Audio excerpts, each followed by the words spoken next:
Electromagnetic induction, electromagnetic induction EMI। हम लोगों ने पढ़ा है कि जब भी किसी कंडक्टर में, किसी तार में, किसी कॉइल में करंट बहती है तो मैग्नेटिक फील्ड पैदा होती है। और बहुत दिनों तक लोगों को विचार था कि करंट से मैग्नेटिक फील्ड ही पैदा होती है, लेकिन इसका उल्टा भी संभव है कि मैग्नेटिक फील्ड से करंट भी पैदा हो सकती है। तो मैग्नेटिक फील्ड के परिवर्तन के कारण करंट या विद्युत वाहक बल के पैदा होने की जो क्रिया है, that is known as electromagnetic induction. यानी the phenomena of generating electromotive force और electric current in a circuit due to change in magnetic flux. Magnetic field या मैग्नेटिक फ्लक्स में चेंज के कारण से किसी भी कॉइल में, किसी भी सर्किट में इलेक्ट्रोमोटिव फोर्स या इलेक्ट्रिक करंट के पैदा होने की जो क्रिया है, that phenomena is known as electromagnetic induction. अब इसमें एक वर्ड हमने यूज़ किया, magnetic flux. What is magnetic flux? Magnetic flux कहते हैं, suppose we have a area, this is area, surface area, or this is the direction of the magnetic field B. This is direction of the magnetic field. इस magnetic field के direction के perpendicular जो area है उससे संबंधित जितनी भी flux line होगी, total number of field lines passing through a surface, जितनी भी फील्ड लाइंस से पास हो रही हैं,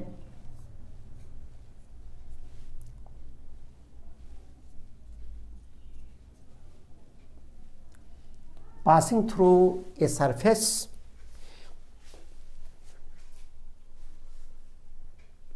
perpendicular to the magnetic field। Magnetic field के परपेंडिकुलर जो सरफेस है, इसके टोटल सरफेस से होकर जाने वाली जो फील्ड लाइंस हैं उन्हें हम कहते हैं मैग्नेटिक फ्लक्स। यानी this is the surface area और ये this is the direction of the magnetic field. तो this surface area is perpendicular to the magnetic field and therefore the total field lines है, total magnetic lines of force या total field lines perpendicular to this area is known as the magnetic flux। इसका मतलब ये हुआ कि if the surface area is yes, तो ये surface है, इसका जो एरिया होगा उसका डायरेक्शन भी यही होगा। तो if the magnetic field is uniform and the surface area is S, magnetic field B, then the flux is equal to B dot S। यह परपेंडिकुलर होगा तो दोनों का, इनके मैग्नीट्यूड्स का गुणा हो गया, क्योंकि B is a magnetic lines of forces perpendicular to unit area is B and therefore the total lines, इसके एरिया से हमने मल्टीप्लाई कर दिया, the total magnetic lines of forces आ गई। तो अगर ये परपेंडिकुलर ही है तो B डॉट S, तो अगर ये एरिया और ये दोनों एक ही दिशा में हैं तो इनके बीच का कोण 0 हो जाएगा, इसलिए B dot S is equal to B to S। ये तो हुआ इस तरह का अगर सरफेस है। और अगर मान लीजिए ये आपका सरफेस एरिया है, but the area vector is in this direction and the field lines are in this direction, there is theta coordinate, then phi B is equal to B dot S and which is equal to BS cos theta। तो हम कह सकते हैं कि this is equal to the dot product of magnetic field and the surface vector.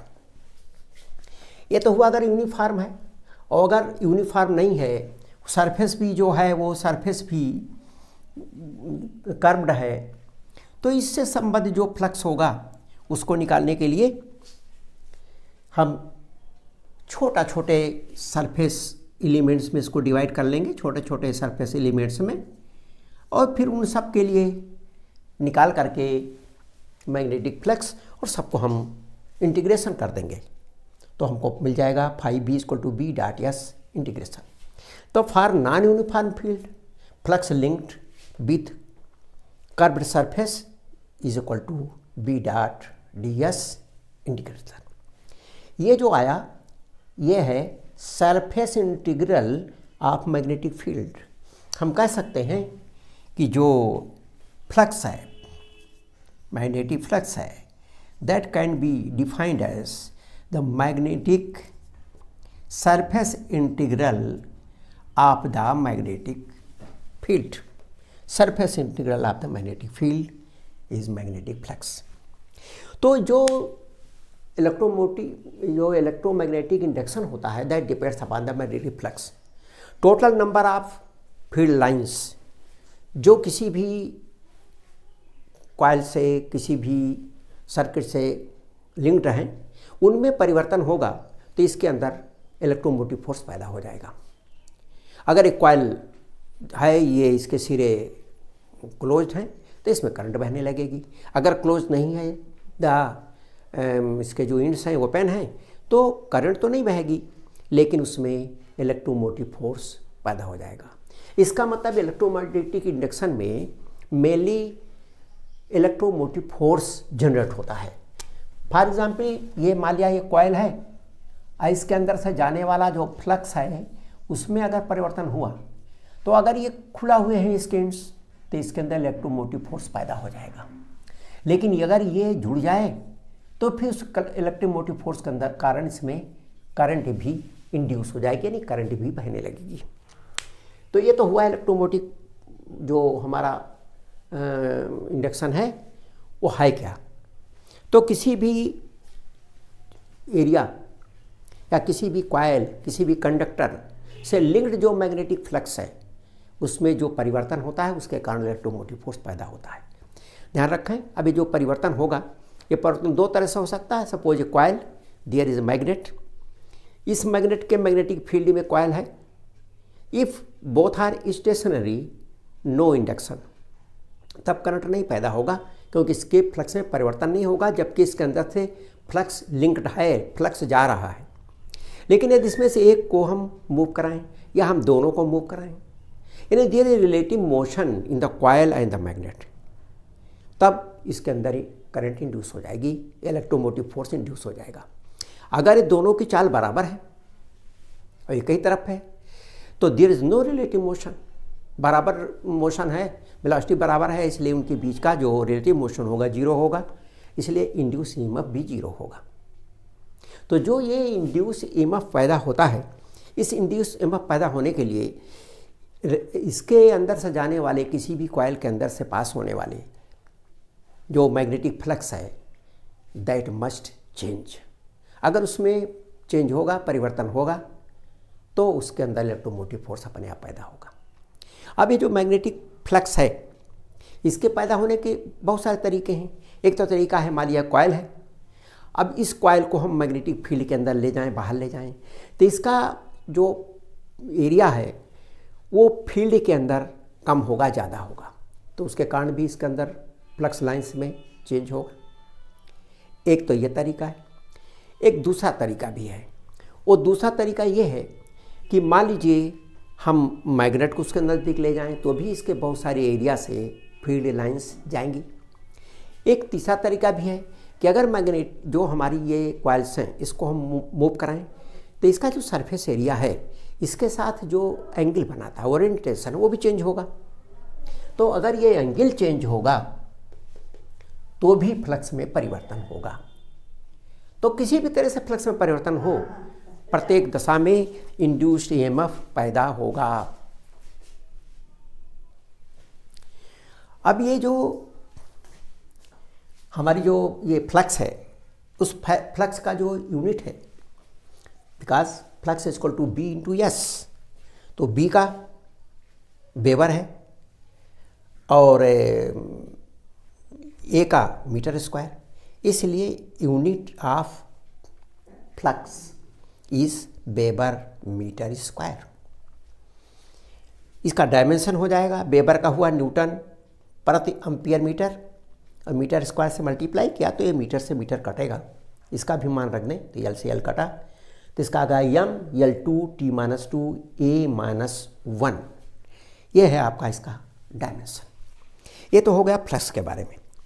हमने आपको बताया कि जो इलेक्ट्रोमैग्नेटिक इंडक्शन है that depends upon the change in the flux, और इसको स्टडी फैराडे ने किया था काफ़ी समय लगा के, और इसलिए इसके लिए दो नियम हैं।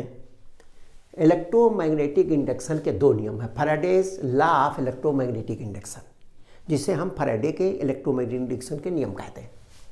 अब पहला इसका नियम क्या है? फर्स्ट है कि when ever the magnetic flux linked with ये सर्किट चेंजेस, कोई भी सर्किट है उससे लिंक्ड जो फ्लक्स है वो चेंज होगा तो EMF is induced in the circuit, उसके अंदर इंड्यूस्ड हो जाएगा इलेक्ट्रोमोटिव फोर्स। लेकिन ये इलेक्ट्रोमोटिव फोर्स तभी तक रहेगा, the EMF is induced till the flux is changing in the circuit. The EMF is induced ये तभी तक पैदा होगा जब तक कि उसके अंदर चेंज हो रहा होगा, फ्लक्स बदल रहा है, उसकी मान बदल रहा है। लेकिन अगर बदलना बंद हो गया तो इसका इंड्यूस होना भी बंद हो जाएगा। For example there are 1000 field lines, they are decreasing 900, 800, 700 like this, then electromotive force is induced. But coming up to 500 it stops, there is no change, then the induction of the electromotive force will stop. उस समय फिर electromotive force का पैदा होना भी बंद हो जाएगा। तो ये फ्लक्स चेंज होने पर तो इंड्यूस होता है, लेकिन ये इंडक्शन तब तक होगा till the flux is changing in the circuit, जब तक वो चेंज होगा। अगर चेंज नहीं होगा, चेंज होना बंद हो जाएगा तो EMF का इंड्यूस होना भी बंद हो जाएगा। तो इसका तो ये फर्स्ट हो गया।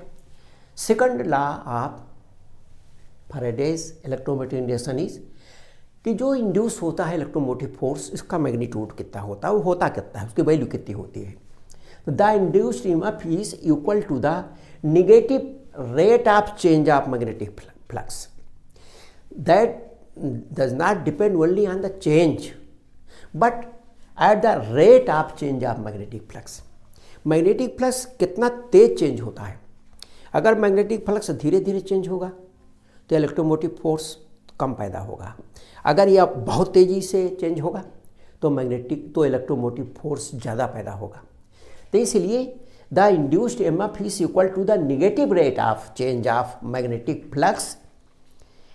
अब नेगेटिव इसलिए कहते हैं, यहाँ नेगेटिव लगा हुआ है, तो इसलिए नेगेटिव क्या, इसको ये समझिए कि rate of change of magnetic flux के चेंज के रेट पर निर्भर करता है। If 5 is flux linked with the circuit, तो induced EMF is equal to the rate of change of the flux. Rate of change of the flux 5B. E is equal to minus d5B upon dt. अब d5B upon dt में minus जो लगा है, this represents that E always opposes the change in the magnetic flux. जो भी electromotive force पैदा होता है वो उस कारण का विरोध करता है जिससे पैदा होता है। Because electromotive force is generated due to the change in the electromotive in the magnetic flux and therefore it opposes the change in the magnetic flux. और इसीलिए यहाँ माइनस आता है कि ये एक दूसरे के अपोजिट है। अगर मान लीजिए हमने कॉइल लिया है, उसके अंदर n नंबर्स हैं, टर्न्स हैं, तो हर टर्न से जो फ्लक्स होगा वो लिंक होगा, इसलिए उस समय जब ये होगा n times d5B upon dt। This is the magnetic change in the magnetic flux and due to this change in the magnetic flux this is the generated electromotive force. इतने वोल्ट का electromotive force इसमें generate होगा।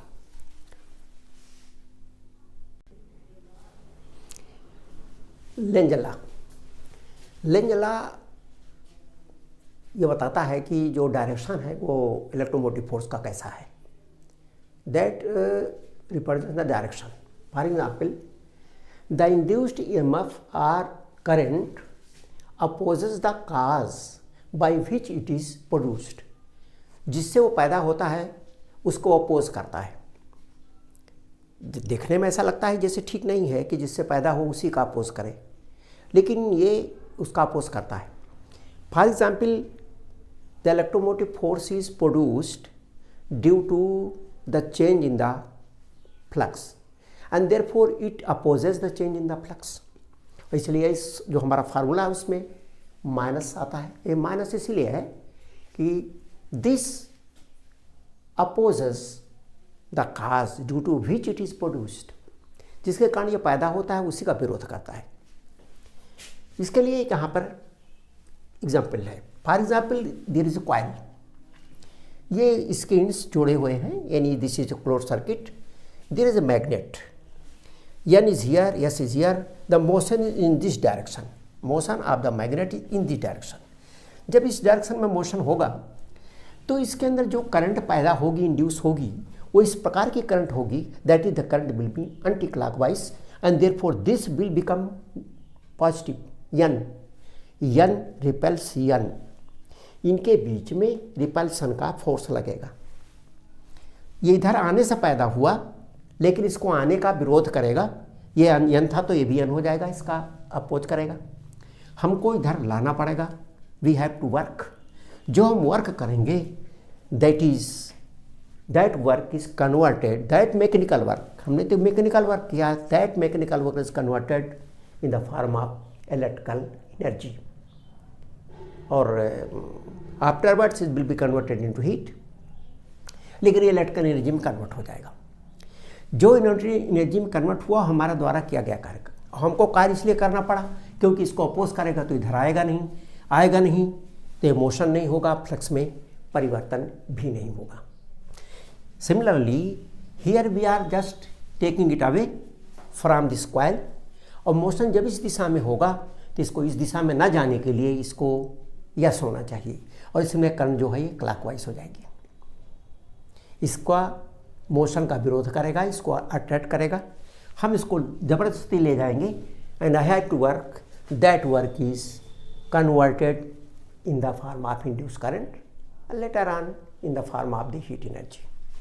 तो इस प्रकार से ये जो लेंज लॉ है ये प्रूव करता है कि अगर ये हमको वर्क ना करना पड़ता, ये अगर उस काज का अपोज ना करता तो एक्सटर्नल वर्क ना करना पड़ता। अगर एक्सटर्नल मैकेनिकल वर्क ना करना पड़ता तो करंट पैदा नहीं होती। जो इंड्यूस्ड करंट है वो नहीं पैदा होती।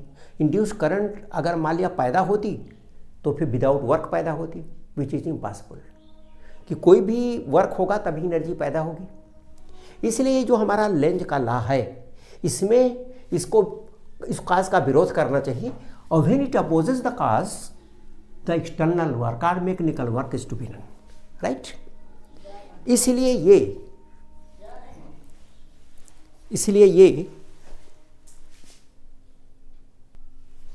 तो ये यहाँ पर ये हमारा लेंज लॉ है। This is the consequence of the conservation of energy. ये मैकेनिकल वर्क इलेक्ट्रिकल एनर्जी में चेंज होता है, क्योंकि अगर ये अपोज नहीं करता तो हमको मैकेनिकल वर्क करना नहीं पड़ता, हमको लाना नहीं पड़ता है। तो फिर अगर इन प्लेस ऑफ N ये यस होता तो इसको खुद अट्रैक्ट करता, तो हमको बाहर का कोई एक्सटर्नल वर्क नहीं करना पड़ता। इसी प्रकार अगर ये N हो जाता तो अपने यहाँ पे चला जाता, हमको न ले जाना पड़ता। इसलिए ये जो हमारा लेंज लॉ है this is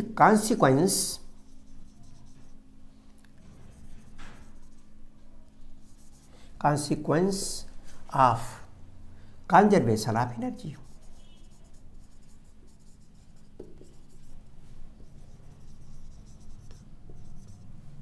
This is conservation of energy. अब जो ये इंड्यूस्ड करंट पैदा होती है उसका डायरेक्शन क्या होगा, इसके जानने के लिए फ्लेमिंग्स राइट हैंड रूल का हम इस्तेमाल करते हैं। फ्लेमिंग राइट हैंड रूल में ये दो को छोड़ दीजिए, we have the thumb, first finger and the middle finger or central finger. These three fingers are stretched perpendicular to one another. They are perpendicular to each other. This is in the direction, this is in the direction, this is in the direction. And now this represents, जो first finger है, that represents the magnetic field. This is the direction of the magnetic field. And this thumb is direction of the conductor. This is the motion of the conductor. और जिस चालक में हम पैदा कर रहे हैं करंट, उसको इस दिशा में हम मूव कराते हैं. तो देन मिडिल फिंगर और central finger represent the direction of the current. तो अगर ये मैग्नेटिक फील्ड है, इस मैग्नेटिक फील्ड में इसको हमने ऐसे मूव कराया इस डायरेक्शन में, तो इस दिशा में इसमें करंट पैदा हो जाएगा. तो this is Fleming's right hand rule. अब इंड्यूस्ड ईएमएफ जो पैदा हुआ या इंड्यूस्ड करंट पैदा हुई या उस चार्ज कितना उसमें इंड्यूस हुआ, तो इसके लिए जो टोटल फ्लक्स अगर मान लिया n टर्न्स हैं कॉइल में, तो n फाई बी होगा. और इसलिए इंड्यूस्ड ईएमएफ जो ई होगा, इंड्यूस्ड ईएमएफ ई बराबर minus n D phi B upon D T. अब इसकी वैल्यू अगर हम रखें, इसका चिन्ह को ना इसको करें, तो E equal to n D phi B upon D T. इसलिए अगर सर्किट का क्लोज सर्किट है, उसका रेजिस्टेंस है और रेजिस्टेंस आर है, तो E upon R is a current. Therefore, induced current I is equal to E upon R. That is, this quantity n d phi b dt upon R is the current flowing in the circuit. और इसलिए इस समय dt समय में कितना charge flow करेगा. Therefore, the induced charge will be equal to current multiplied by the time. And Q is equal to n d phi b upon R dt multiplied by dt. dt cancels away. And therefore the charge, induced charge is equal to n d phi b upon dt. अब जानते हैं this is the flux and this is the resistance. So the ratio of the flux and resistance is equal to the charge induced in the coil.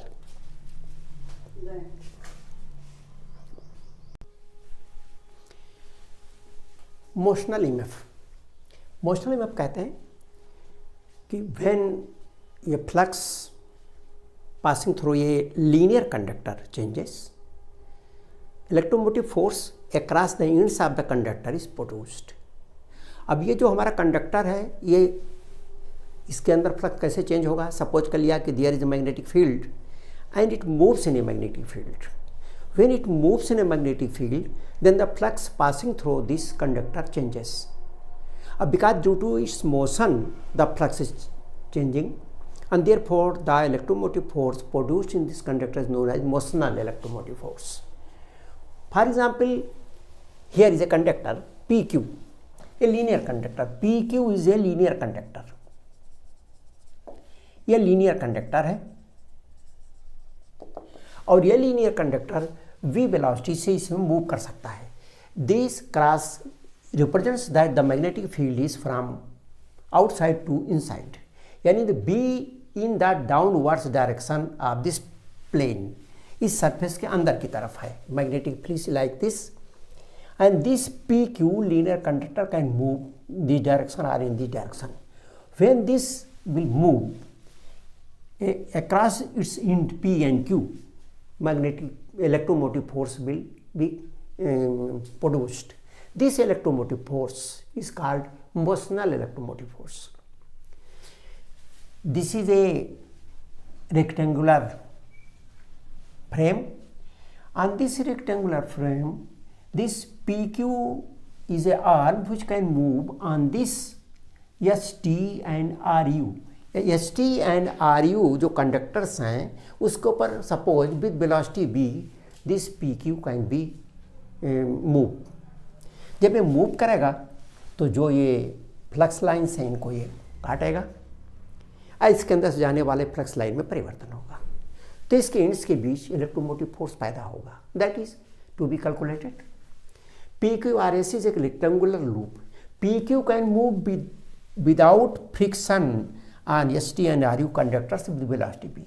इसके ऊपर ये चलता है तो friction नहीं है, ये हम सपोज कर ले रहे हैं, क्योंकि फ्रिक्शन होगा तो एनर्जी इसमें खर्च होगी. चूँकि टोटल एनर्जी की वैल्यू हम निकाल रहे हैं उससे वही इलेक्ट्रिकल एनर्जी में चेंज होती है, इसलिए हम फ्रिक्शन को यहाँ नेग्लिजिबल मान ले रहे हैं। ये जो हमारा रेक्टेंगल है इसकी ये लेंथ है x, एंड ये जो हमारा कंडक्टर पी क्यू है that is L।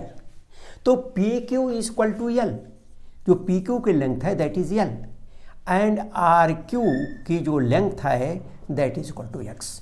Therefore the area is equal to x into L। x into L is the area, and therefore the flux, जो फ्लक्स फाई बी ये बराबर हो जाएगा area into B into S, क्योंकि perpendicular है और इसलिए जब परपेंडिकुलर होगा ये तो इसका जो सरफेस यानी सरफेस एरिया का वेक्टर होगा और मैग्नेटिक लाइंस ऑफ फोर्स का एरिया एक ही होगा, इसलिए उनके बीच एंगल 0 होगा। ये हो गया B S cos 0, therefore B S and this is equal to B S. या जो b है वो तो b दिया हुआ है, and s is equal to l into X, l into X, तो हो गया आपका l x b। This is the flux linked with P Q R S area is l x b।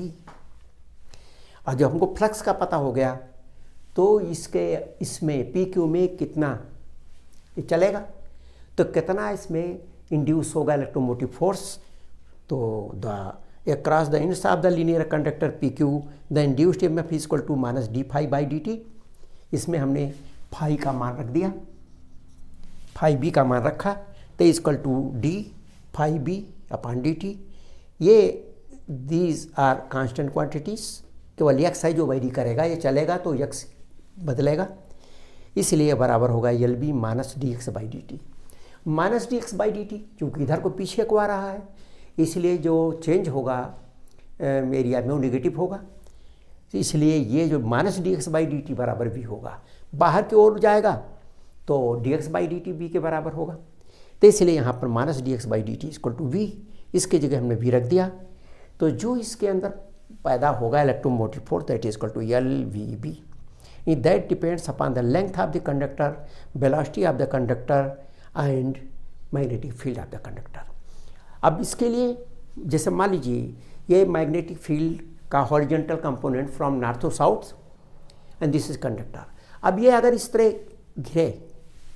गिरे तो ये भी वेलोसिटी से गिरेगा, तो ये मैग्नेटिक फ्लक्स को काटेगा, इसके एंड्स के बीच में EMF पैदा हो जाएगा, क्योंकि ये horizontal component of the earth magnetic field को ये काट रहा है। और अगर मान लीजिए जैसे हमारी जो ट्रेन्स हैं चलती हैं तो किसी भी डायरेक्शन में चलेगी, ट्रेन मान लिया ऐसे जा रही है फ्रॉम ईस्ट टू वेस्ट, ये train is moving like this, तो जो ट्रेन के जो एक्सेल है, जो धुरा है एक्सेल है, that is moving like this. तो जो इसका वर्टिकल कंपोनेंट है अर्थ, जो अर्थ का जो मैग्नेटिक फील्ड है उसको वहाँ छोड़ दें आप, जो हमारा इक्वेटर है, तो बाकी सब जगह इसका वर्टिकल और हॉरिजॉन्टल दोनों रहेगा, तो इसका जो वर्टिकल कंपोनेंट है उसको ये काटेगा, and therefore there will be a change in the flux, there be a generation of the electromotive force across the ends of the conductor. तो ये हो गया कि किस तरह से ये मोशनल इलेक्ट्रोमोटिव फोर्स पैदा होता है और किन किन बात पर वो डिपेंड करता है, एल बी बी। इसके बाद आता है ED currents.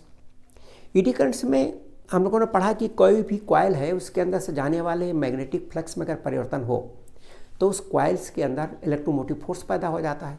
If that is a closed circuit then current is induced. अब that coil has a resistance and therefore the current is limited due to the resistance. उसकी एक value है, उससे ज़्यादा नहीं बढ़ेगा। लेकिन suppose we have taken a bulk metal, ये bulk piece of a metal, हमने एक ठोस मेटल ले लिया, टुकड़ा ले लिया, that is not coil, that is not a wire, that is not a linear wire और ये से thin wire has resistance, but this is a bulk. अब if magnetic flux is changed through this conductor, then electromotive force will be induced. इसके अंदर जो भी electromotive force induce होगा, इसके अंदर सर्किट की ज़रूरत नहीं है, ये कंडक्टर खुद सर्किट का काम करेगा और छोटे छोटे करंट लूप्स आर फॉर्म्ड। बड़ी तेज़ी से ये बहुत शार्ट में ये जो इलेक्ट्रोमोटिव फोर्स है वो शार्ट होगा और small current loops are formed. These current loops are called eddy current. अब इसको ईडी करंट इसलिए कहते हैं कि पानी में भी व्हीलिंग होती है, जब पानी बहुत तेज चलता है, चक्कर लगाता है, उसी के कंपेरिजन करके इसको ईडी करंट कहते हैं। ईडी करंट का सबसे बड़ा जो हानि है, डिसएडवांटेज ये इसका है कि because there is less resistance and therefore the current is very high. अब when current is very high then heat will be very high, and due to this heat this will become hot or sometimes it is burnt। तो बहुत सारे हमारे जो operators हैं, instruments हैं, अगर उनमें बल्क हमने मेटल का प्रयोग किया और मैग्नेटिक फील्ड उसमें चेंज हुआ तो फिर वहाँ पर ईडी करंट्स पैदा हो जाएंगे और वो हमारा जल जाएगा उपकरण, जो भी हमारा इंस्ट्रूमेंट है। कभी हमारे पंखे जल जाते हैं, कभी हमारे ट्रांसफार्मर्स जल जाते हैं। उसका ये रीज़न है कि जो पंखा है उसके अंदर जो कोर प्रयोग हुआ, जिसके ऊपर कॉइल्स लपेटी गई, जो आयरन प्रयोग हुआ, वो दैट इज़ बल्क। अगर बल्क नहीं है तो अभी उसमें ऐसी प्रॉपर व्यवस्था नहीं की जा सके कि इनको रिड्यूस किया जा सके, और इसीलिए उसकी गर्मी के कारण से वो पंखे हैं, ट्रांसफार्मर्स है, ये सारे हमारे जल जाते हैं। तो फिर इसको हम रोकें कैसे? How to stop this eddy currents. अब इसको रोकने का एक तरीका तो ये है कि अगर इसमें हम स्लॉट काट दें, सपोज कर लिया हम इसमें जगह जगह, जैसे हमारा एक कंडक्टर है, इसमें हमने यहाँ स्लॉट काट दिया, ये इसे स्लॉट बना दिया, काट दिया जगह जगह। तो इससे क्या होगा कि जो ईडी करंट्स होंगे उनका जो पाथ है दैट इज इनकम्प्लीट। इनके पाथ अगर पूरे नहीं होंगे, जगह जगह कटे होंगे, तो eddy currents will be minimize reduced. Secondly, जो हमने बल्क लिया है, in place of taking one piece of bulk conductor, हमको पतली पतली चादरें लेकर के उनको पॉलिश के द्वारा चिपका लेना चाहिए। चादर लिया, उसमें इंसुलेटेड मटेरियल पॉलिश लगा करके उनको चिपका दिया और चिपका करके एक सॉलिड बना दिया। अब इस सॉलिड को खूब मजबूती से चिपका देंगे तो देखने में भी ये मेटल, ये बल्क ही दिखेगा। और फिर उसमें जहाँ चाहे वहाँ हम होल्स कर लें, जहाँ चाहे उसको काट करके जैसा चाहे वैसा बना लें। इसे हम कहते हैं लैमिनेटेड। तो हम ये तो लैमिनेटेड कोर ले लें या स्लॉट काट दें। तो एक तो ये हमने स्लॉट काट दिया, इस स्लॉट के काट देने से भी हो जाएगा। और या हमने एक प्लेट लिया, फिर उसके ऊपर दूसरी प्लेट लिया, फिर उसके ऊपर दूसरी प्लेट लिया, इस तरह बहुत सारी प्लेट ले लिया। तो इस तरह से हमने लैमिनेटेड, अगर हमने लिया और लैमिनेटेड मेटल लिया, तो उससे भी हमारी ये जो फोको करंट्स हैं या हमारी ईडी करंट्स हैं, दे विल बी रिड्यूस्ड और दे विल बी प्रिवेंस, मानी उनको प्रिवेंट बिल्कुल तो नहीं कर सकते, लेकिन जो प्रिवेंशन है इतना हम करके उनको रिड्यूस कर सकते हैं। क्योंकि इसको फोको ने अध्ययन किया था, इसलिए इनको फोको करंट भी कहते हैं। साइंस में हम ज़्यादातर जो हमारे चीज़ें हैं उनका हम इस्तेमाल करते हैं। इसकी भी एप्लीकेशन है, जो हमारी ईडी करंट है उसका हम उपयोग करते हैं। पहला इसका उपयोग होता है ब्रेक में, ब्रेक, इंडक्शन ब्रेक।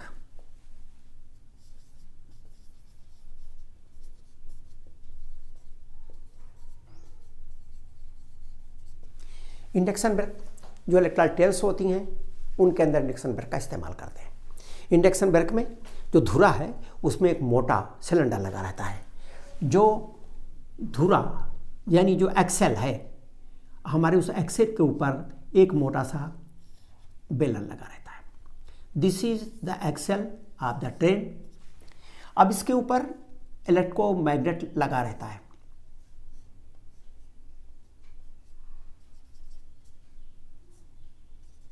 इलेक्ट्रोमैग्नेट लगा हुआ है। जब ट्रेन को रोकना होता है तो इस इलेक्ट्रोमैग्नेट को स्टार्ट कर देते हैं, मैग्नेटिक फील्ड क्रिएट हो जाती है, and then this cylinder moves in a magnetic field. When this cylinder will move in the magnetic field, ED currents are produced, which oppose the region due to which are produced. तो वो इसके घूमने से पैदा हो रही है, इसलिए इसके घूमने को रोक देती है।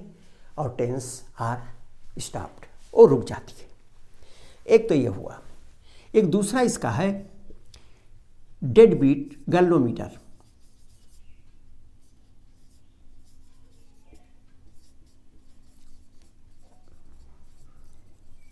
डेड बीट गैल्वेनोमीटर में क्या है कि जो गैल्वेनोमीटर रहता है उसके अंदर जो कॉइल रहती है इस तरह, this coil is hanging and its core is ये अल्युमिनियम कोर।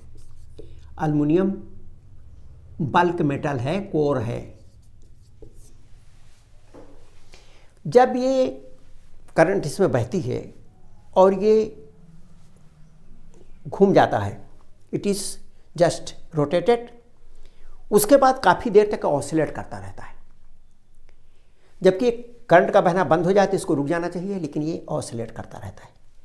तो ये ऑसिलेट करता रहता है, ये रुक जाए इसके लिए ये जो हमारा कोर है एल्युमिनियम का लगाया गया, जिसके कारण से इसमें ईडी करंट्स पैदा हो जाती है घूमने के कारण।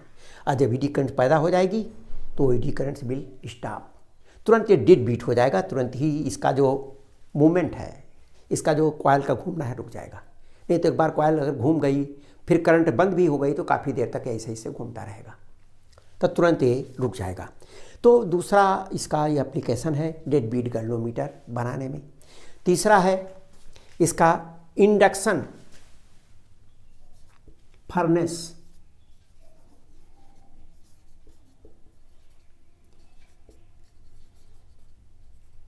इंडक्शन फर्नेस में जो मटेरियल है जिसको हम मेल्ट कराना चाहते हैं उसको एक यानी that is placed here and this is in a very fast magnetic field, ये हाई फ्रिक्वेंसी मैग्नेटिक फील्ड में इसको रख देते हैं। जब हाई यानी AC magnetic field, AC current के द्वारा मैग्नेटिक फील्ड पैदा किया तो ये इस मैग्नेटिक फील्ड तेज़ी से चेंज होती है।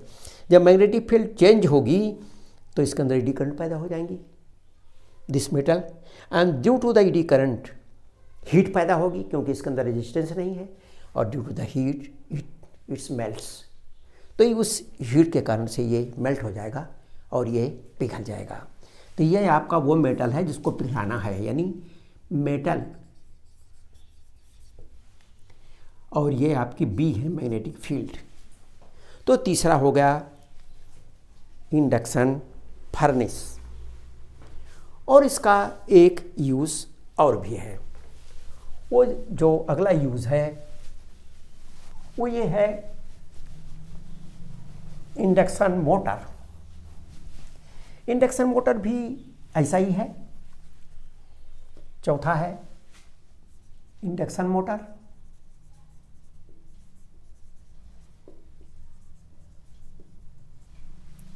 अब इंडक्शन मोटर में क्या है, इसमें भी एक धुरा है, ये सिलेंडर कंडक्टर,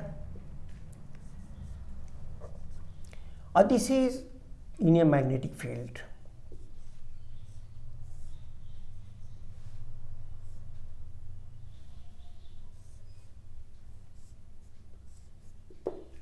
ये आपका ये नोरियस मैग्नेट्स हैं, ये मैग्नेटिक फील्ड में। ये इलेक्ट्रोमैग्नेट है। जब तेजी से मैग्नेटिक फील्ड में परिवर्तन होता है तो this is a cylinder, metal cylinder, varying magnetic field.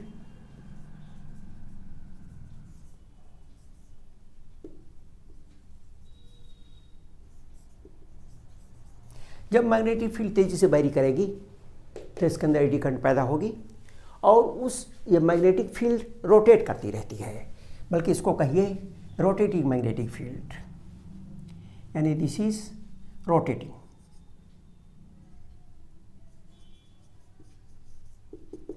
तो इस मैग्नेटिक फील्ड के कारण से इसमें एडी करंट पैदा हो जाएगी, जिसकी अपोजिट डायरेक्शन में ये इसके फोर्स लगेगा और ये ईडी करंट के कारण ये घूमना शुरू कर देगी। और ये मोटर में ये जो छड़ है इस पर हम पुल्ली वगैरह लगा कर जो काम चाहें वो काम कर सकते हैं।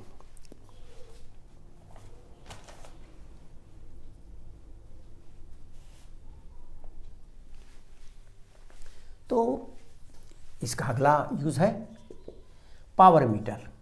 घरों में हमारे जो बिजली नापी जाती है उसमें इसका इस्तेमाल करते हैं।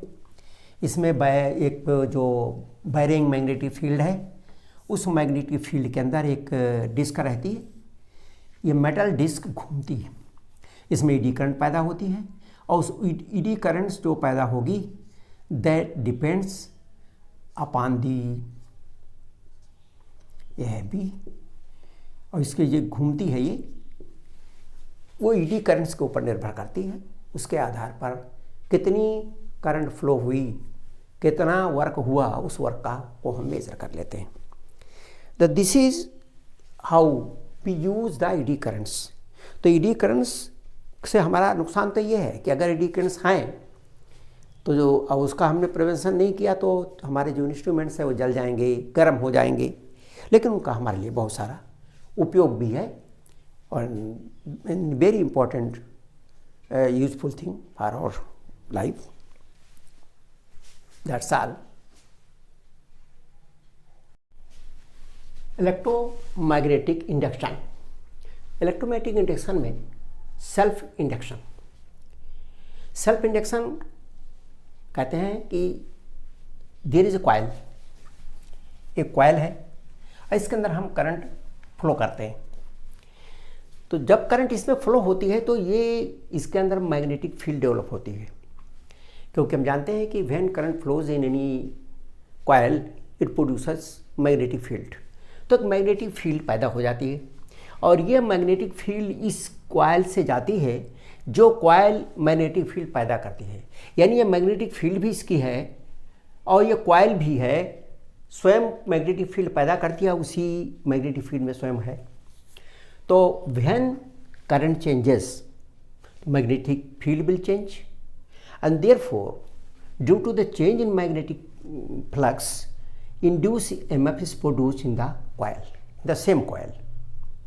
This phenomena is known as self induction. किसी उसी कॉइल के में करंट के चेंज होने के कारण, due to the change in the current change होगी तो मैग्नेटिक फ्लक्स में चेंज होगा। तो the phenomena of producing induced EMF in a coil itself, अपने में स्वयं पैदा करने की प्रक्रिया है। When a current passing through it changes, जब उस कॉइल के अंदर से जाने वाली करंट में चेंज होता है। यहां देखें ये कॉइल है, इसके अंदर करंट बहती, तो when current starts it takes time, और टाइम हो सकता है बहुत छोटा हो, लेकिन कुछ ना कुछ समय तो करंट अपने मैक्सिमम वैल्यू को गेन करने में लगाती है। इसलिए जैसे जैसे करंट इसके अंदर, हमने इस स्विच को K is closed, current starts flowing in the coil, magnetic field is produced and the flux increases, यानी magnetic field increases as the current increase. जैसे जैसे करंट इंक्रीज करती है वैसे वैसे मैग्नेटिक फील्ड इंक्रीज करता है। और हम जानते हैं कि मैग्नेटिक फील्ड में जब भी परिवर्तन होगा तो इलेक्ट्रोमोटिव फोर्स इंड्यूस हो जाएगा। चूँकि एक क्लोज सर्किट है, इसे इलेक्ट्रोमोटिव फोर्स के कारण इंड्यूस करंट इसके अंदर फ्लो करती है। That current opposes the reason, इसके अंदर करंट की वैल्यू बढ़ती है और इसके कारण से इंड्यूस करंट पैदा होती है, इसलिए इसके अंदर करंट की वैल्यू को बढ़ने नहीं देगी। It will flow in opposite direction, therefore induce current flows in this direction and main current flows in this direction, both the currents are in opposite direction. तो करंट को ये धीरे धीरे एक समय ऐसा आएगा when the current will be at maximum value, there will be no change and therefore this induced current will be finished. ये जो induced current है ये वैनिश हो जाएगी अगर इसके अंदर करंट अपनी मैक्सिमम पर पहुंच जाएगी, that is there is no change in the current. If there is no change in main current then there is no induced current.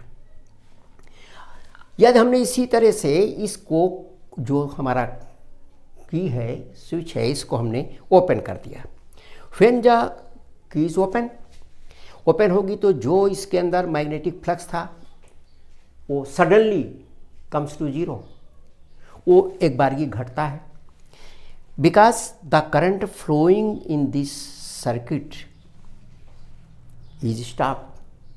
जो करंट इसमें जा रही थी वो बंद हो जाती है, इसलिए फ्लक्स इसमें जीरो हो जाता है। और हम जानते हैं कि फ्लक्स में परिवर्तन होगा तो इंड्यूस ईएमएफ पैदा होगा। तुरंत इसके अंदर इंड्यूस ईएमएफ पैदा हो जाएगा due to the change flux from maximum to zero, and that opposes the reason according to the Lenz. ये इसके फ्लक्स को जीरो नहीं होने देगा, अर्थात इसकी करंट को, जो मेन करंट है उसको जीरो नहीं होने देगा, अर्थात उसी दिशा में बहेगा। तो here the induce current and the main current both are in the same direction. क्योंकि अब करंट के जीरो होने के कारण ये पैदा हुआ, इसलिए अब करंट को जीरो नहीं होने देगा। यहाँ पर करंट बढ़ रही थी, उसको बढ़ने नहीं देगा, यहाँ करंट घट रही थी, उसको घटने नहीं देगा, उसी के डायरेक्शन में फ्लो करेगा। तो this is the self induction, यानी उसी कॉइल के करंट के चेंज होने का कारण in the same coil the phenomena of generation of electromotive force in the same coil due to the change in the current in the coil. उसी coil में मान लीजिए हमारा ये जो कॉइल है इसके अंदर n टर्न्स हैं, तो flux linked with the coil, तो एक कॉइल से जो फ्लक्स लिंक होगा, एक कॉइल से जो फ्लक्स लिंक होगा वो होगा phi b, और इसलिए इसके अंदर there are n turns, therefore the flux linked with the coil is n phi b, and this flux is directly proportional to the current flowing in the circuit. जितनी अधिक current flow होगी उतनी ज़्यादा flux पैदा होगा। This is proportional to current, main current I। This is equal to n phi b is equal to Li, where L is a constant knows as self inductance या coefficient of induction. तो this is a self inductance, therefore self inductance L is equal to n phi b upon I। The unit of L is henry. अब ये जो self inductance है of the coil L, ये यहाँ पे L is equal to n phi b upon I, इसकी जो unit है वो हेनरी है। और जो हमको अगर फ्लक्स का पता है तो we know that induced EMF in the coil is equal to n d phi b upon dt, यानी number of turns in the coil. अगर एक ही टर्न होता तो d phi b upon dt होता, n टर्न्स हैं तो n गुना बढ़ जाएगा। तो induce EMF in the coil is equal to minus dn d phi by dt, and therefore E is equal to, इसका मान हम जानते हैं n d phi बराबर Li। इसमें अगर हमने रख दिया Li, L is a constant, and therefore is equal to minus L d I upon dt। तो ये भी एक रिलेशन है E और L के बीच का।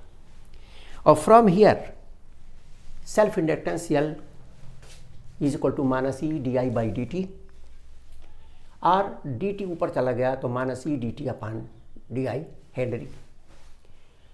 इसका अगर हमको निकालना है डायमेंशन, तो we can calculate the dimension is electromotive force, and that is equal to W upon Q, dt is T and di is ampere यानी I। तो इसका वैल्यू रख दिया, ये हो गया m l square, t minus 2 work है, t है, और q is equal to a into t, I into t is equal to q, q is equal to I t, I माने ampere, t time, this is a. बस this is the value m1 l2 t minus 2 और a minus 2। अब there are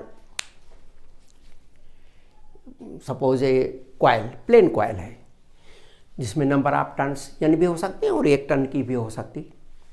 उसका self inductance कितना होगा? Self inductance of a plane coil, this is plane coil, the radius of the coil is r,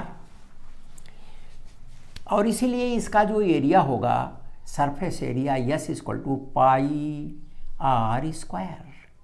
This is area, surface area.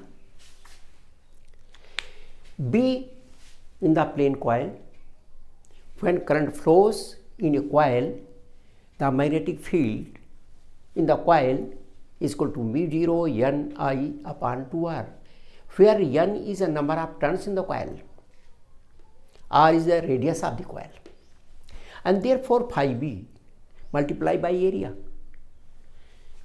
B, because the magnetic field is perpendicular to this area, जो magnetic field यहाँ पैदा होगी वो perpendicular पैदा होगी. Current is flowing in this direction here, by this direction the current इसी दिशा में जाएगी. दिस इज नॉर्थ पोल, नीचे south pole, and therefore this is like this. The magnetic field is from inside to outside in this way, perpendicular to the surface area, and therefore phi b is equal to b into s. s is equal to pi r square से multiply कर दिया. And therefore L, we know L here, L is equal to n phi b upon I, n phi b upon I. L is equal to n phi b upon I here, and therefore putting the value n, यहाँ भी n है, ये B की, ये phi B की value है, phi B की value रख दी तो n 2 बार आया, एक n यहाँ आया, एक n यहाँ, n स्क्वायर हो गया, म्यू 0 हो गया. पाई आर स्क्वायर हुआ और एक आर नीचे भी है तो पाई आर स्क्वायर से आर कट गया तो mu 0 n square pi r upon 2. For air core, अगर इसके बीच में हवा है उसके लिए mu 0, because mu 0 is the magnetic permeability of free space. अगर इसके बीच में कोई कोर है, कोई मीडियम है, ऐसा सपोज कर लिया आयरन होगा तो उसके लिए यहाँ म्यू हो जाएगा, in place of mu 0 mu n square pi r upon 2 for medium, where mu is the magnetic permeability of medium or say iron core. अब यल क्या चीज़ है? किसी भी कॉइल के यल को किस तरह से हम डिफाइन करें, अगर आप ध्यान से देखें तो द यल यानी self inductance is defined. This is numerically equal. This is numerically equal to the induced EMF. L बराबर है induced EMF के. If the rate of change of current is unity, di by dt एक हो जाए तो L और E दोनों बराबर हो जाएंगे. तो we can define it like this. Numerically is equal to induced EMF in the coil when rate of change of current, rate of change of current is unity. rate of change of current unity हो जाए तो इसकी जो value होगी electromotive force जो पैदा होगा that is equal to L.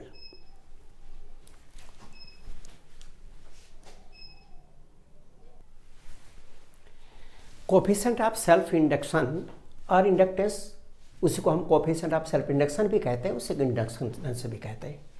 एक सोलेनॉइड है, कॉइल का तो हम लोगों ने इसके अभी निकाला, तो अगर सोलेनॉइड है तो इस सोलेनॉइड का सेल्फ इंडक्टेंस कितना होगा? किसी भी जो लॉन्ग सोलेनॉइड है उसके अंदर inside the solenoid the magnetic field is uniform and that magnetic field is mu 0 n I. n is a number of turns per unit length. This is n. Capital N the total number of turns, or L is the length of this solenoid. Now n is equal to n by L. Putting this n by L, this is equal to mu 0 n I upon L. And therefore the flux linked with this solenoid phi b is equal to area into B, because the flux is perpendicular to the area.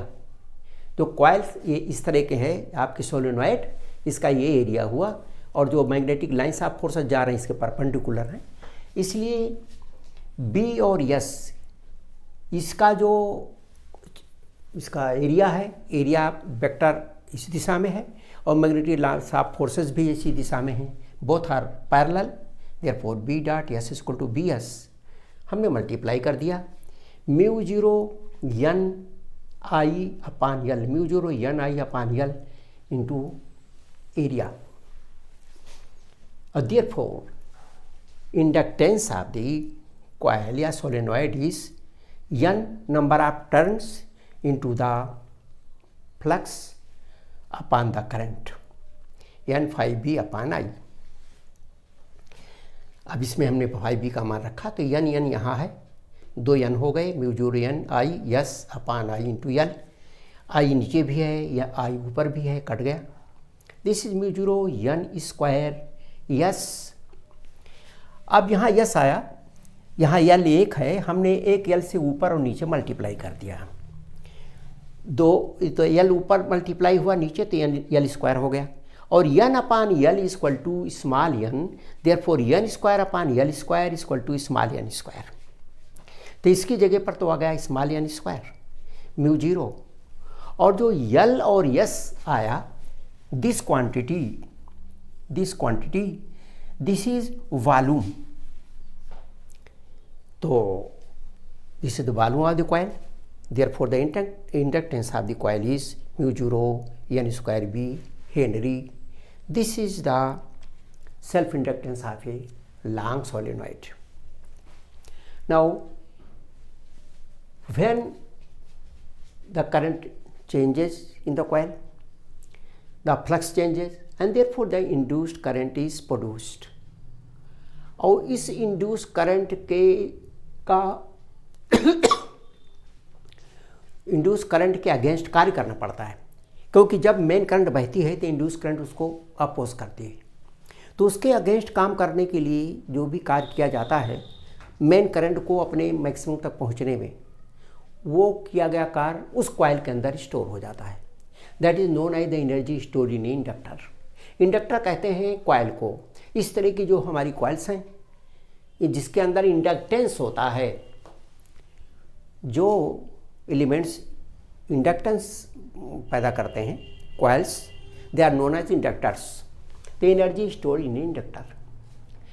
Total work done against induced current in the coil, इसी को कहते हैं energy stored.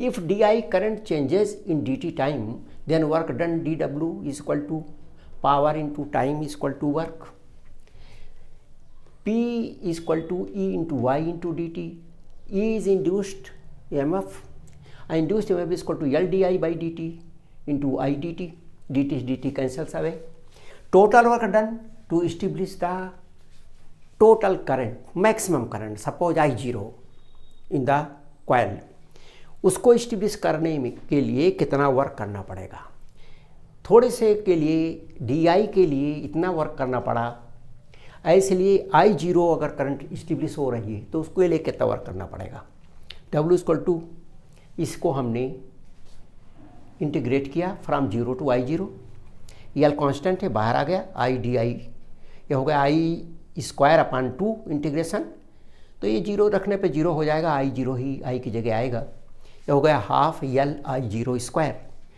This is the work done and this work done is stored in the form of potential magnetic energy in the inductor, this magnetic energy is stored in the coil, this in the form of the magnetic energy.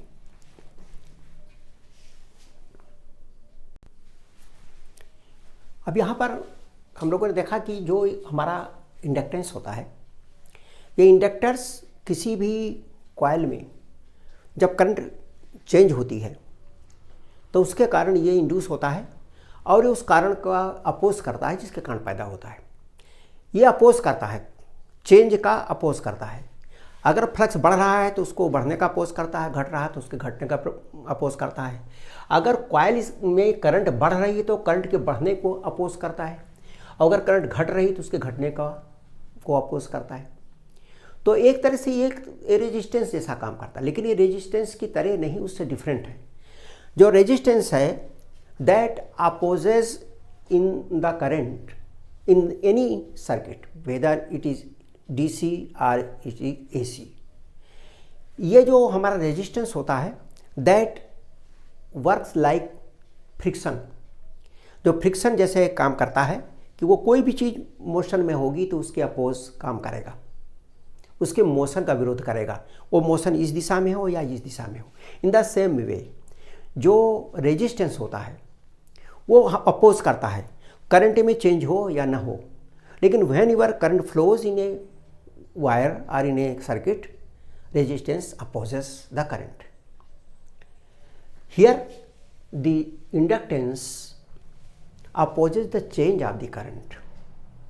This works just like as inertia, कि जब भी कोई वस्तु चलती है तो ये उसका अपोज करता है, और कोई वस्तु अगर चल रही है रुकना चाहती है तो रुकने नहीं देता, उसका अपोज करता है। तो जस्ट लाइक इनर्शिया ये काम करता है इंडक्टेंस। तो inductance and resistance both are opposing powers, लेकिन दोनों को वर्क अलग अलग है। एक इनर्शिया की तरह काम करता है और एक फ्रिक्शन की तरह काम करता है।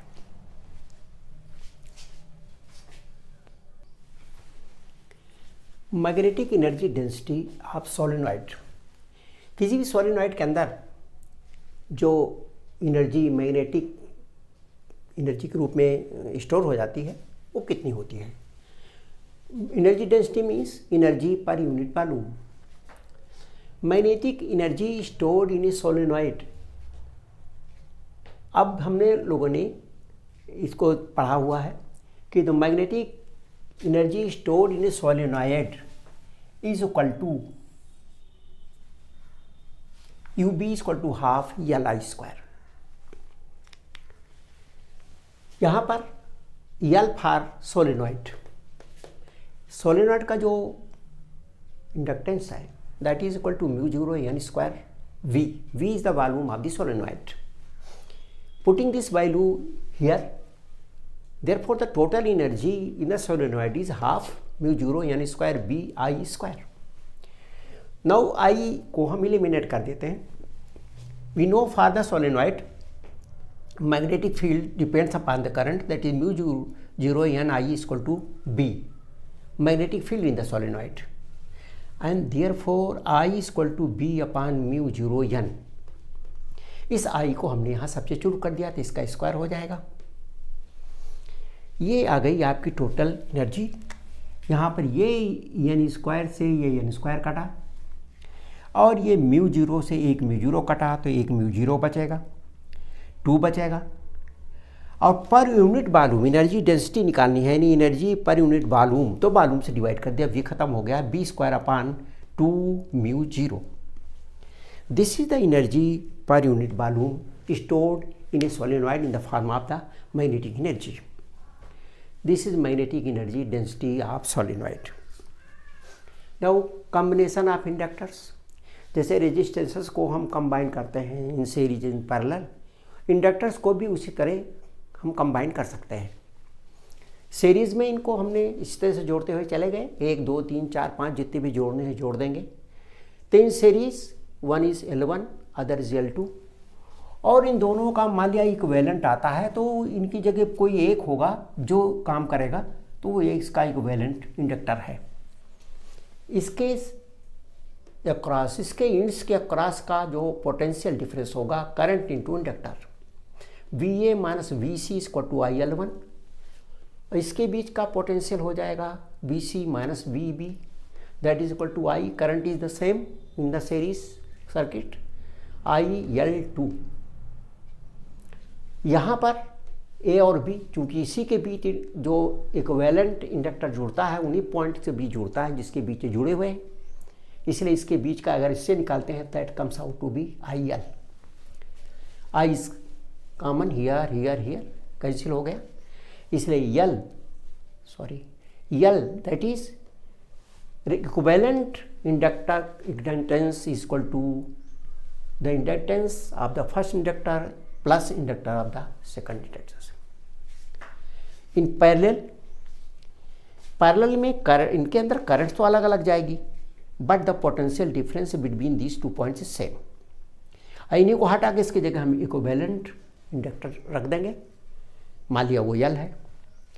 तो अगर यहाँ इसके द्वारा हमने इसके बीच का पोटेंशियल निकाला और इसके बीच का निकाला, तो इससे हम करंट की कैलकुलेट कर सकते हैं कि टोटल करंट जो फ्लो करेगी इसमें, the total current is I, total current is I. तो I equal to I1 plus I2, I equal to होता है potential difference upon inductor V upon L, तो VA minus BB upon L1। इसके द्वारा निकालेंगे तो I2 बराबर हो जाएगा BA माइनस BB अपान L2। इसमें निकालेंगे तो आएगा VA माइनस BB अपान L। ये तो वही चीज़ है, उन्हीं पॉइंट्स के बीच का पोटेंशियल डिफरेंस से कैंसिल हो गया और इसलिए आया 1 upon L1 plus 1 upon L2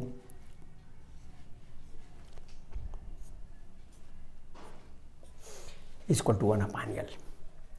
तो इसको इस तरह से भी इसकी वैल्यू को हम कैलकुलेट कर लेते हैं, निकाल लेते हैं। बिल्कुल जस्ट लाइक रेजिस्टेंस, रेजिस्टेंस तो इस बार रहा नहीं कोर्स में, उसको निकाल दिया गया है, लेकिन इंडक्टर्स के कॉम्बिनेशंस हमारे हैं, तो उसको हम इस तरह से कर लेते हैं। म्यूचुअल इंडक्शन, इसके पहले हम लोगों ने देखा है सेल्फ इंडक्शन। सेल्फ इंडक्शन में उसी कॉइल में करंट चेंज होती है और उसी कॉइल में इंड्यूस्ड में पैदा होता है, उसी कॉइल में। लेकिन म्यूचुअल इंडक्शन में एक कॉइल में करंट में चेंज होता है तो उसके पास में रखी हुई किसी दूसरी कुंडली में, जिसमें देखने में फिजिकली कोई भी इनके बीच में कनेक्शन नहीं है, लेकिन मैग्नेटिक फील्ड जुड़ी हुई है। इसलिए जब इसकी मैग्नेटिक फील्ड में परिवर्तन होगा तो इसके अंदर से जाने वाले जो मैग्नेटिक फील्ड है या मैग्नेटिक फ्लक्स है उसमें भी परिवर्तन होगा और इसके अंदर इंड्यूस में पैदा होगा। अगर इसके स्विच को हम ऑन करेंगे तो इस गैल्वेनोमीटर की सुई घूम जाएगी, इसको स्विच को आपको करेंगे तो सुई दूसरी तरफ घूम जाएगी, जबकि ये जुड़ी हुई नहीं है, लेकिन इसका जो मैग्नेटिक फ्लक्स है वो दोनों के आपस में जुड़े हुए हैं, यानी ये मैग्नेटिक फील्ड के द्वारा जुड़ी हुई है, फिजिकली जुड़ी हुई नहीं। इसी को कहते हैं म्यूचुअल इंडक्शन, यानी the phenomena in which on changing the current in one coil, जिसमें हम करंट को चेंज करते हैं, that is known as primary coil, EMF is induced in another coil known as secondary coil placed near by the first coil, and this is called the mutual induction. For mutual induction, suppose जो कुछ भी flux secondary से जा रहा है that depends upon the current in the primary, जितना इस primary current ज़्यादा होगी उतने इसमें सेकेंडरी से फ्लक्स ज़्यादा जाएगा। इसीलिए the flux linked with the secondary is directly proportional to the current in the primary, क्योंकि करंट तो प्राइमरी में ही फ्लो होती है। and therefore NS phi S is equal to MIP। NS number of turns है secondary. अब ये M is a constant for these two coils and this constant is known as the coefficient of mutual induction or mutual inductance। इसलिए mutual inductance equal to NS phi S upon IP। हमें कह सकते हैं this is the flux linked with the secondary when the current in primary is 1 ampere. इसका भी जो unit है Henry है, सेल्फ इंडक्टेंस की तरह से, और इसका भी डायमेंशन भी वही है ML2 T-2 A-2, same thing. यहाँ पर अब इससे इसको कितना इंड्यूस में अब सेकेंडरी में हमको मिलेगा, द फ्लक्स चेंज होगा उसी हिसाब से प्राप्त होगा, and therefore the EMF induce in the secondary ES is d phi S upon dt। तो जो phi S है यानी सेकेंडरी के टोटल फ्लक्स है वो हमने यहाँ देखा हुआ है, that is equal to MIV। हमने इसकी जगह रख दिया तो यह हो गया minus M DIP upon dt। Therefore M is equal to E S upon T I P upon D T, ये ऊपर चला गया तो S D T upon D I P. This is the mutual inductance in this form. Induce EMF और current change के form में है और ये फ्लक्स के रूप में है, तो इसलिए it is numerically equal to EMF induced in secondary when rate of change of current is primary is unity। अगर प्राइमरी कॉइल में 1 एम्पियर पर सेकंड का चेंज हो the induced EMF in the secondary is numerically equal to the mutual inductance of the two coils. यहाँ पर एक छोटा सी problem है। म्यूचुअल इंडक्टेंस निकालना है, 2 कॉन्सेंट्रिक कॉइल्स हैं जिनके की number of turns N1 N2 हैं, इनके रेडियाई R1 R2 है, ये कॉन्सेंट्रिक कॉइल्स हैं, इनका म्यूचुअल इंडक्टेंस कितना होगा। तो एक कॉइल में करंट बहती है और दूसरे में इंड्यूस हो जाती है। जो करंट बह रही है मान जो प्राइमरी कॉइल में बह रही है, इसलिए B due to coil 1 is mu 0 N1 I1 upon 2 R1।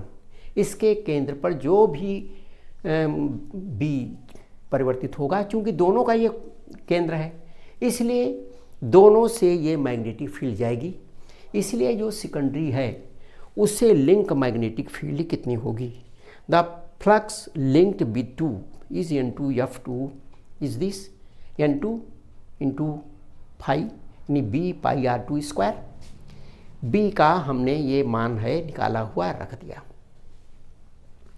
उसके बाद ये हम निकाला है M equal to NS phi S upon I P. N2 phi 2 का मान ज्ञात है, उसको हमने I1 से भाग दे दिया तो दोनों कुंडलियों का म्यूचुअल इंडक्टेंस ज्ञात हो गया। तो एक तो हो गया कि कुंडली में करंट कितनी बहती है। अब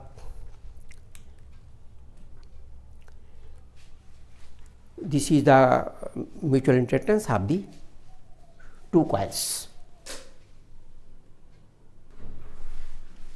EMF induced in A rotating conducting rod with angular velocity omega. एक कंडक्टिंग रॉड है जो रोटेट कर रही है,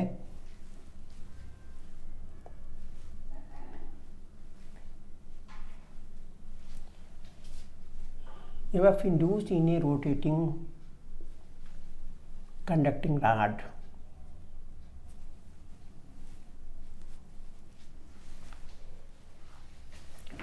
omega is angular velocity.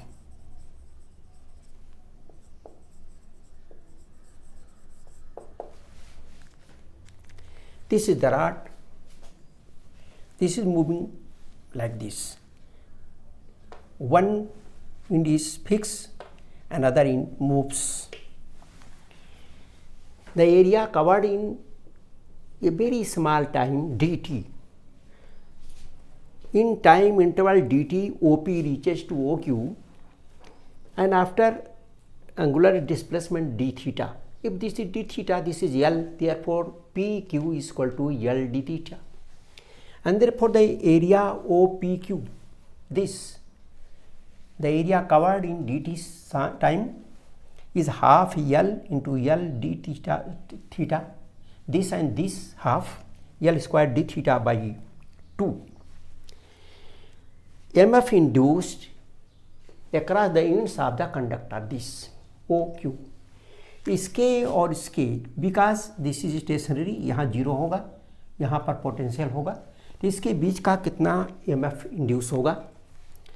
E equal to D phi B upon D T, D by D T, flux equal to B D S, this is D S, B इसके perpendicular है इसलिए हो जाएगा बी डी एस, कास 0 हो जाएगा, जो B D S cos theta होता है, कास थीटा कास 0, ये हुआ बी डी एस। बी तो कांस्टेंट है, बाहर आ जाएगा, डी टी इसके नीचे आ गया B D S by D T. D S की ये वैल्यू यहाँ है L square D theta by 2 रख दिया तो होगा B L square by 2 D theta upon D T, and D theta by D T is angular velocity omega. Omega D theta upon D T is equal to angular velocity omega of the rod. तो ये हो गया कितना इसके सिरों के बीच potential induce होगा। ये क्वेश्चंस इस तरह के पूछे जाते रहते हैं। तो दैट्स ऑल।